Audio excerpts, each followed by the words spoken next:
24 express देख रहे हैं आप और मैं हूं आपके साथ अनुष्का।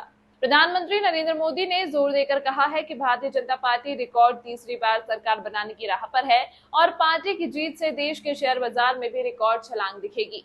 पीएम मोदी ने कहा, मैं विश्वास के साथ कह सकता हूं कि 4 जून को भाजपा के रिकॉर्ड आंकड़े छूने के साथ ही शेयर बाजार भी नए रिकॉर्ड ऊंचाई को छुएगा। पीएम मोदी ने कहा कि सेंसेक्स 2024 में 2014 के 25,000 अंक से बढ़कर 75,000 हो गया। उन्होंने यह भी कहा कि निवेशकों ने उनकी सरकार में विश्वास दिखाया। उन्होंने कहा, शेयर बाजार का हम पर जो भरोसा है वह पिछले 1 दशक के उल्लेखनीय प्रदर्शन से जाहिर होता है। जब हमने कार्यभार संभाला था, सेंसेक्स लगभग 25,000 पॉइंट था। आज यह लगभग 75,000 अंक पर है, जो ऐतिहासिक वृद्धि को दर्शाता है। हाल ही में हम पहली बार $5 ट्रिलियन के मार्केट कैप पर पहुंचे हैं। पीएम ने कहा, पिछले 10 वर्षों में यदि आप डीमैट खातों की संख्या पर एक नजर डालते हैं तो आप समझेंगे कि नागरिकों ने भारतीय अर्थव्यवस्था में विश्वास दिखाना कैसे शुरू कर दिया है। म्यूचुअल फंड निवेशकों की संख्या 2014 में 1 करोड़ से बढ़कर आज 4.5 करोड़ हो गई है। परिणाम स्वरूप हमारे पास घरेलू निवेश का व्यापक आधार है। हमारे निवेशक हमारे द्वारा लागू किए गए बाजार समर्थक सुधारों से अच्छी तरह वाकिफ हैं। इन सुधारों ने एक मजबूत और पारदर्शी वित्तीय प्रणाली बनाई है, जिससे हर भारतीय के लिए शेयर बाजारों में भाग लेना आसान हो गया है।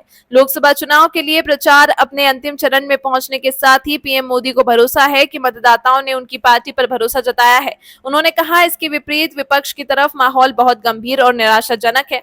यह दर्शाता है कि हम मौजूदा चुनाव में ऐतिहासिक जीत हासिल करने की राह पर हैं। लोगों को भी इस बात का एहसास है और इसीलिए वे कांग्रेस और उसके सहयोगियों पर अपना वोट बर्बाद नहीं करेंगे, जो पहले ही चुनाव हार चुके हैं। बाजार के आंकड़ों के अनुसार निफ्टी 50 इंडेक्स पिछले 10 वर्षों में 3 गुना बढ़ गया। निफ्टी इंडेक्स 2014 में 6,900 पॉइंट से बढ़कर 2024 में 22,700 पॉइंट हो गया।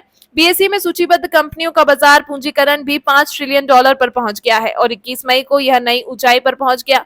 मार्केट कैपिटलाइजेशन या मार्केट कैप किसी कंपनी के स्टॉक का कुल मूल्य है, जो स्टॉक की कीमत को उसके बकाया शेयरों की संख्या से गुणा करके प्राप्त किया जाता है। देश के सबसे तेजी से बढ़ती प्रमुख अर्थव्यवस्था बने रहने के साथ मजबूत जीडीपी, विकास पूर्वानुमान, प्रबंधनीय स्तरों पर मुद्रास्फीति, केंद्र सरकार के स्तर पर राजनीतिक स्थिरता और सराहनीय केंद्र बैंक मौद्रिक नीति ने हाल की तिमाहियों में भारतीय अर्थव्यवस्था के लिए एक उज्जवल तस्वीर बनाने में योगदान दिया है। यह खबर आपको कैसी लगी, हमें कमेंट करके अपनी राय जरूर दें। साथ ही इसी तरह की खबरों को देखने के लिए हमारे चैनल खबर 24 एक्सप्रेस को सब्सक्राइब करें। अब मुझे दीजिए इजाजत। नमस्कार।